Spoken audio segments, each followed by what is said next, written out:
Hello again, this is Austin. I'm trying to pick up where I left off. Last time I really just did Pretender and kind of nation design, but I didn't really talk about the nation a whole lot. So this is actually some of the turns from the Spectacle of Perspicuity game.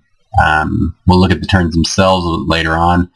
What I really want to do right now is kind of look at the nation a little bit, and also kind of revisit as I kind of went back and reviewed the video that I made on the nation design. There were a couple things that I glossed over a little bit that in kind of hindsight, hearing them played back,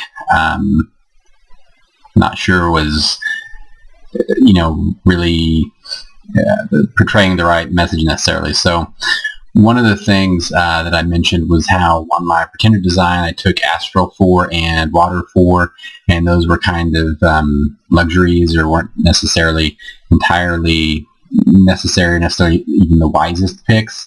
And really, I guess I've played enough games, and I don't know, sometimes get a little bit lax with that. Realistically, if I really wanted to min-max and really get the most out of it, definitely Astral could be 3 and Water could be 4. The Water 4 almost becomes a little bit more agreeable, just because I have some blessed troops that already have a very high defense, and pushing that a couple extra points higher is kind of okay, but still you're talking about 32 design points for that bless, and it's pretty clearly not worth that. The Astral 4 is only 24 extra design points, but there's probably better uses for that. And as I did mention, the Death 1 was just me kind of being asleep at the wheel. That would have been much better off being just about anything. Certainly Blood 1 would have been good. Like I said, my intention's been to empower to Blood in game, which is pretty easy, but 10 design points, isn't a ton, and it could be helpful. So anyway, I just wanted to revisit that real quick. And this is my turn 1 recruitment. We'll reset that for the moment. I just want to do kind of a quick overview of the nation also, and particularly its units, because I didn't really do that, obviously, with the nation design. Real quickly, the Surf Warrior, these are about half your starting army. I don't really like them. They're very cheap in gold, and they're really not terrible for just kind of the cheap throwaway units that anybody has. The resources are a little bit higher than you would think, given that they only have 5 protection, but they've got a shield, and they've got a reasonable weapon, and their morale's kind of awful, but mainly I don't like them because they are not stealthy, and they don't fit very well with every other unit that we have that's stealthy. We have these 2 Huskarls. We have, like a lot of nations, just a couple different versions of basically the same guy. We've got the Spear and Javelin guy, and we've got the Axe and Javelin guy. It's a little bit personal taste, I suppose. I pretty much always go Spear. Axe is 7 damage, but you take a couple penalties to your attack and defense, and its length is only 1. The Spear is only 3 damage, but you don't take any penalties, and it's got a greater length.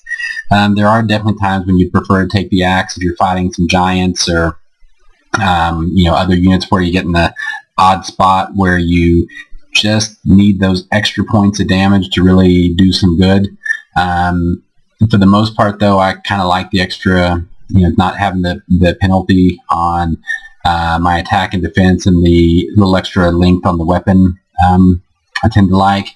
The Huskar also, the Spear guy also requires slightly fewer resources, but really that's not that big a deal. The other, the real key point to it is that they're 20 gold each, though, and that's pretty high. But they're very solid guys. I guess I should talk about that a little bit. 13 is a little bit above average hit points. The protection isn't great, but that's all right because they do have glamour, which makes them a lot harder to hit. You'd be surprised in general how much that does really help. So they don't get hit that much. They have pretty good magic resistance for kind of a standard national troop. 3 encumbrance is pretty reasonable. Strength of 11's is okay. It's, you know, if you go with the idea that 10's about average, you know, 11's pretty good, 12 attack's pretty good, 16 defense is good. It's not the best that folks run around with, but it's awfully good. So you couple the 16 defense with the glamour, and they start getting really hard to hit. Precision 12, I guess, matters a little with the javelin, and they can map move 2, which we care about a little bit, and they got a shield, which also we care about. The next guy up, so those are 20 gold for 10 and 13 resources. The next guy up's the Herd, and he's 25 gold and 17 resources. His stats overall are pretty similar to what we saw before. His defense is actually a point better, which again is kind of hot. He also has an extra point of encumbrance. I think we've got 12 protection and morale. I believe that's slightly better. Yeah, so he's got a little bit better protection and morale. But he costs, you know, you can get, you know, five Huskarls for the cost of 4 Herdmen. The other nice thing about the Herdman, though, is he does have the broadsword, which is only a 2 length, but it gives you actually a bonus. That gives him, I guess, the bonus to defense, but it does nice damage also. So that's really kind of the upside to him. What I don't like about him is he doesn't have the javelin. So I typically will be mostly making these spear guys, and you know, that could be something I'm doing technically wrong a little bit. It's possible that some of the other troops would be, that maybe the axe guys are better under certain circumstances, and well, they almost certainly are under certain circumstances, but I think in the context of this game that the spear guys probably make sense, and so that's mostly what I'm planning on recruiting. This mounted Herdman here is a pretty nice unit. You know, he's got kind of usual 13, 11, 12, 14. These are all pretty standard stats. 11 strength, 12 attacks, fine. Defense 19 though, that's pretty hot. That's an awful lot of defense, especially when you stack it with being glamored. He gets 3 attacks, light lance, which will have a charge bonus, a hoof, and a javelin. He carries a shield, and his map move is 3, and he's obviously got a 26, so he's a good cavalry. Problem with this guy really for me is that he costs 45 gold, and I just don't typically have that kind of cash, and he's not enough better for me very often. It's hard for me to imagine too many situations where I want 2 of this dork instead of, 1 of this dork instead of two Huskarls. The other mounted one we'll look at, so he's 45 gold and 13 resources. We also have Hellherdings, which are 70 gold, which is even more. Their stats are slightly better. They got a little extra hit point, a little bit better morale, a little bit better strength, you know, a little bit better all the way across the board. The big difference, though, is that these guys are sacred, so they can be blessed. You know, we're not going with a big, strong bless here, but nonetheless, if they start with a 3 encumbrance and we give them a reinvigoration of 2, you know, that makes their encumbrance awfully pretty strong. We've got a water bless, so their defense goes up to 21. You know, the magic resistance, we get to a point of they get an extra point of magic resistance because we're Astral 4, whether we should be or not. They regenerate. So these guys are really good units, but again, 70 gold gets to be a little bit tough for me. I tend to not make very many of them. I will make a few in the early turns of this game because I'll use them for expansion a bit, and you'll kind of see why. But I typically don't get a whole lot of those. The last of our national units, the Valkyrie, is 55 gold and 18 resources. That's a CBN thing. She actually, I believe, used to cost quite a bit more. So she does. She has a spear, decent damage, strength. That's fine. Attack. She's 17 defense is pretty good. You know, most of her other stats are really pretty in line with what we've seen from our other guys. The things that are interesting about her is she's not only sacred, but she flies. That's a nice thing to have in general. She's got a shield, so she's pretty good. When she gets blessed, she has a 19 defense. Hard to hit and all that, but the protection still isn't outrageous, and she's still got glamour, so she's hard to hit. But the Valkyries, in my experience, and I know folks who have played them and build their strategies around them and have had pretty good successes with them. I typically have not, honestly. I will end up usually recruiting a few to be kind of a heavy, almost like a heavy raider. If I can get a stack of about 40 of them together and can get on some flying leadership like with the disc, then I'll try to use some, and occasionally I'll also use some sort of onesie twosie if I'm doing a fight where there's a particular thug or commander situation that I need to kind of manage a little bit, I might use a small number of the Valkyries just to sort of basically harass the thugs or the casters while the rest of my units have time to get across the map to get to them. So those are a couple of situations that I use them in. But like I say, I know other folks build basically their Helheim strategy around the Valkyries, and there's probably something to that. I don't know honestly exactly what all the keys to making that work are. I just know that my experiences, the way I tend to play it, I think it's a bless heavier strategy also. I typically go a little bit more rainbow with my pretenders, so I've never been able to make the Valkyries work as the key to my strategy. But it is doable, is my understanding. So those are our national troops. Like I say, I will recruit a few of these Hell Herdlings early on for expansion. I will recruit some Valkyries along the way if I have the gold. I also see a little bit of a luxury. And I'd love to get a few because I do like using them, but they're just very expensive.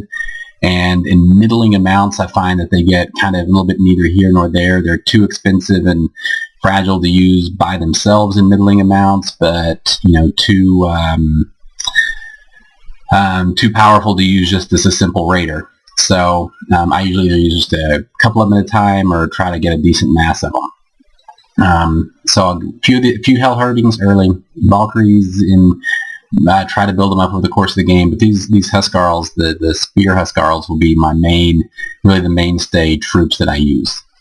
As far as the commanders go, there's our scout. He's about like a normal scout. That's not entirely true. He costs a little bit more at 30 gold, 15 resources. He has glamour. His stealth is actually 35, which is quite a bit better than most. And in a pinch, if you get one of these weird little scout versus scout fights, or if he's fighting a province defensive one, he can actually kind of mess around and win. He's has glamour and the high defense and kind of most of the things that the rest of your guys do. He's not going to take. He doesn't make much of a thug, really, but, if you're just dealing with the occasional one province defense or scout versus scout sort of fight, he's all right. Vanhurst, don't really ever get these guys. He's just kind of a cheap Air 1 commander. Obviously, he is sacred and holy. Doesn't do a lot of research, 120 gold. The Van Jarls, I've seen other places where folks talk about how expensive and, not great they are, but they're kind of the mainstay of my strategy usually. I try to recruit these guys as often as I can. At 240 gold, they do get pretty expensive. They're sacred, so you don't have to pay. The upkeep doesn't get quite as outrageous as it might otherwise. But they're all 2 air, which is great, so they can cloud trapeze and mist form. The 1 blood is always great because they can do things like reinvigoration, and they can be in Sabbaths and things like that, which can be important. The 2 holy is pretty good. As a blood nation, Helheim, sometimes you need to sacrifice, and you can blood sacrifice, and you can do the number of sacrifices equal to your holy level. So these guys are 2, so they can sacrifice 2 slaves. You kind of hate having your 240 gold units doing blood sacrificing, but at the same time, you don't have a whole lot of candidates often that are a whole lot better, quite frankly. The extra path they can get, they have a 50% chance of going blood 2. So I've tried to recruit as many of these as I can, and basically the blood 2 guys become blood hunters, and the blood 1 guys typically become raiders and or researchers, sort of depending on exactly where I'm at in the game at the time. They start with 5 research. It's also worth noting that if you get the blood 2 guys, they'll actually start with 6. But again, let's talk about the fact that I took Drain 2, so mine will actually start with 4, and then 5 they get blood 2, and then they get an experience star. It goes up 1 from there. But still, you're talking about, best case scenario, 5 to 6 research for 240 gold. You get an extra point if you get one into the drain, or maybe you get magic, but that still isn't very good return on investment for the, honestly, for the research. So, I do use them for researching a fair bit, but they're not really ideally suited for that. But they are sacred. What we do care about, they're sacred. They got blood 2. They can cloud trapeze. They can cast mist form. These are going to be the keys to a lot of our raiding strategies. They can bless themselves, obviously, because they're sacred.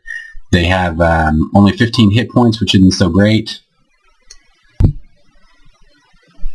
So where I live in Texas, we have a local cookie delivery place, and I just had cookie speed delivered that are quite delicious. So I had to break the video, so this may end up being 2 videos, or if it's one, it's at least going to be a little bit disjointed at this point. 1, because I'm talking about ordering cookies, and 2, because I may be repeating a couple things. But anyway, back to the Van Jarls, or just the Vans typically.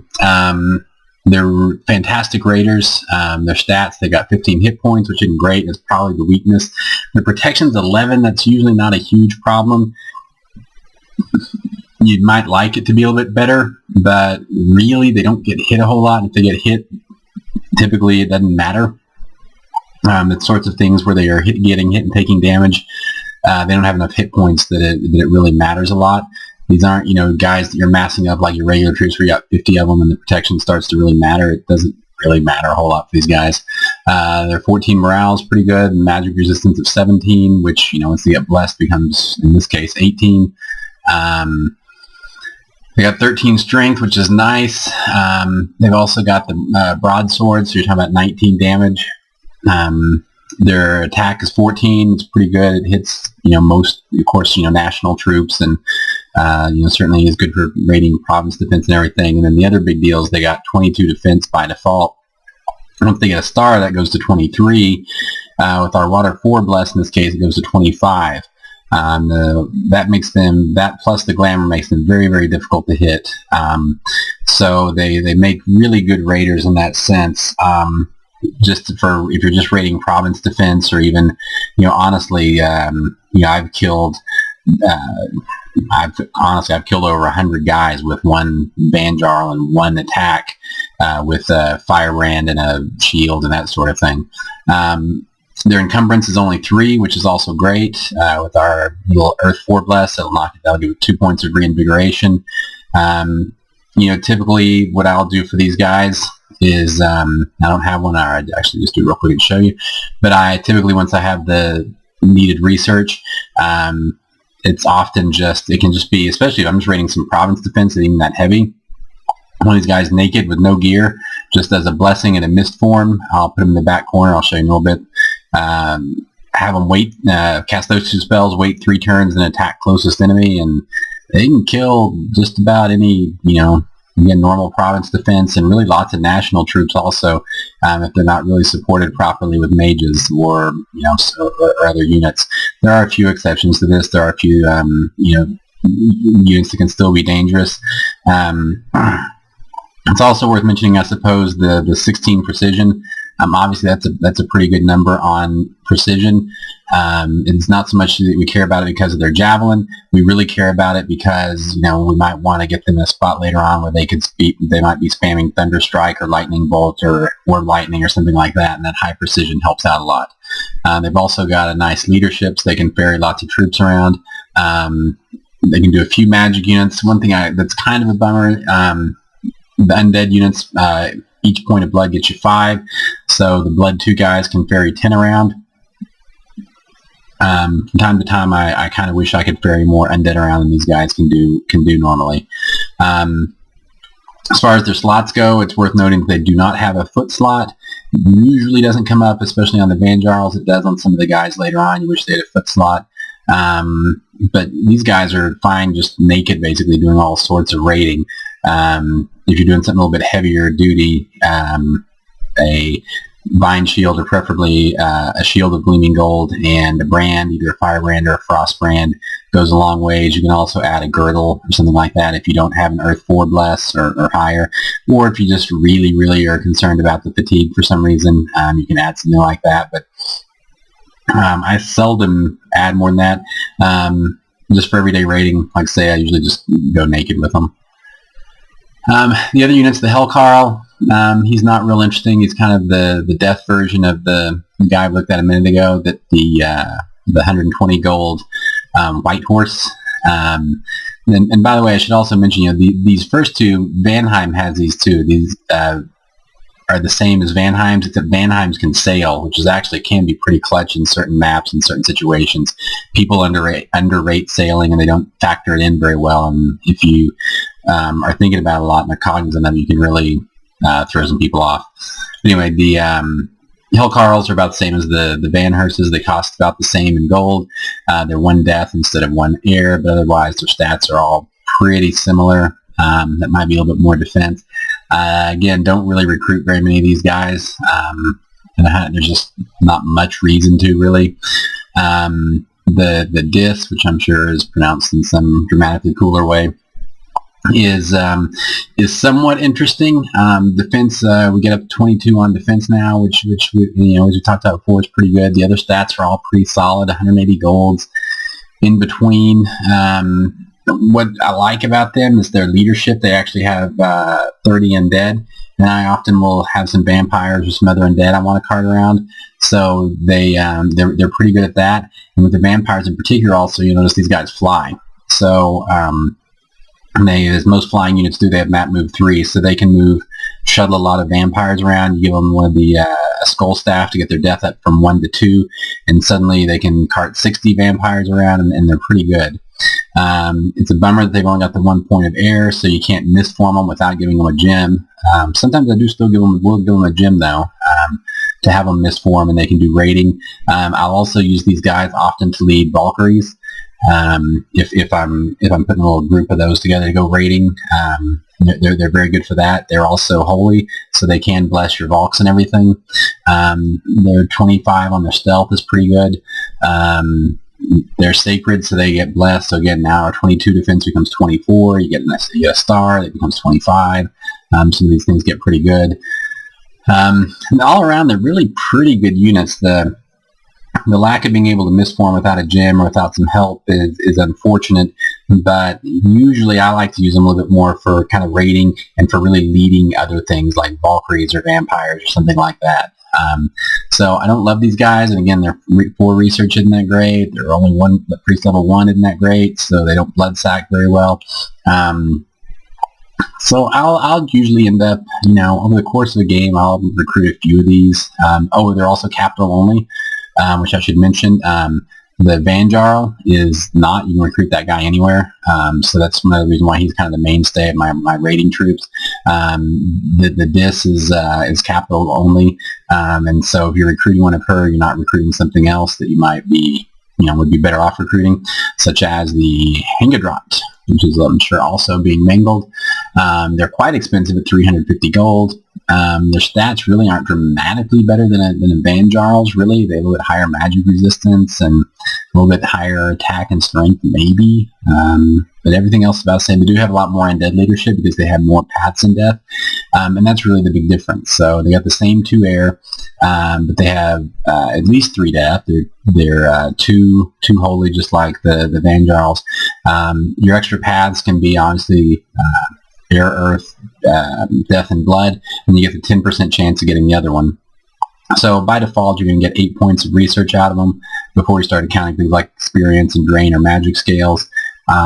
They'll occasionally you get the nice thing where you'll double up and you'll get like something crazy like a blood 2 or an earth 2 or a death 5 or an air 4 or something like that. But that's obviously a very low chance. But it's certainly something to keep an eye on. I like to recruit these guys really just about every chance I can in my capital, but they do get really expensive. And the way I play Helheim, I'm usually a little bit strapped for gold, which maybe says something about, hey dummy, back when you were doing Pretender creation, maybe you shouldn't have been just spending random points on magic paths and maybe put a little bit more into order or some other way to get more gold. And yeah, that's probably a fair point. It's probably been a good thing to have done. But like I say, they're fairly expensive, and but they're awesome. And they can cloud trapeze and mistform and do all the same things. They can cast things like darkness, which can be good. A lot of vampires. They're really good units. And the last thing we got are the Svartalfs. They're the little dwarves. They cost 220. You mostly want them for their forging and maybe a little bit for their research and some of the other things they can do.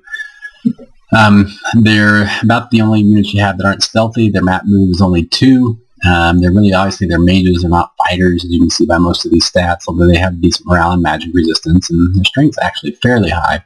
But their attack and defense are low. They only got 9 hit points. It's interesting, though, they do have a little bit of dark vision, which doesn't usually matter. It can be sort of interesting, though, if you do end up with a lot of undead for whatever reason, or demons or folks that can see in the dark. Sometimes you can drag some of these guys along and throw up a darkness, and they're still reasonably effective.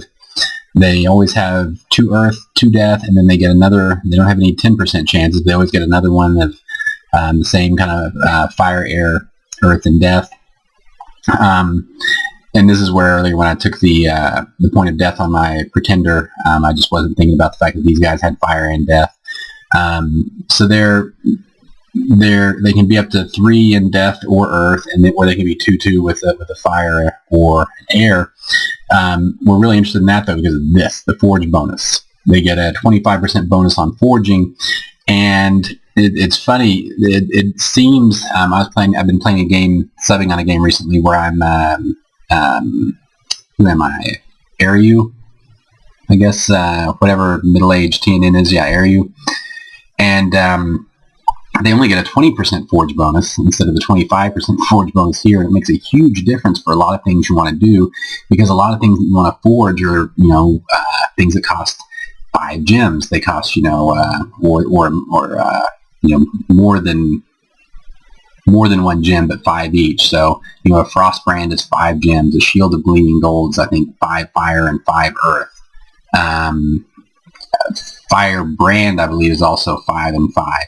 The funny thing is the way the rounding works on that 20%, or even, I guess one thing about it, those are the main ones, I guess. The 20% forge bonus means those things cost 4. The 25% bonus means those things cost 3. So it plays like a much bigger bonus. Now you can make water brands for 3 each instead of 5 each. And with the number of bands that you might want to be giving water brands to, that can really add up. So if you had 10 bands that for some reason you wanted to give, water brands to all 10 of them, being able to just pay 30 for it instead of 40 or 50 is actually pretty clutch.